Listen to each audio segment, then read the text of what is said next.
The question is, what is a context diagram? And the four options are: a context diagram describes the context of a system. A context diagram is a DFD that gives an overview of a system. A context diagram is a detailed description of a system. And the context diagram is the base of object-oriented design. Here the correct answer is option B. Context diagram is a DFD that gives an overview of a system.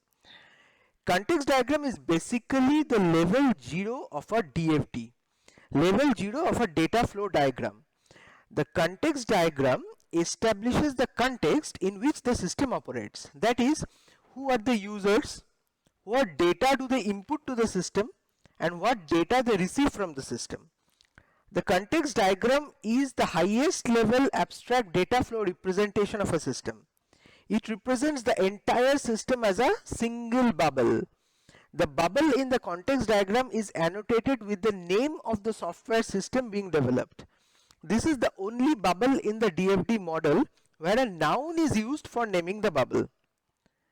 As an example of a context diagram, consider the context diagram of a software developed to automate the bookkeeping activities of a personal library software. The context diagram has been labeled as personal library software.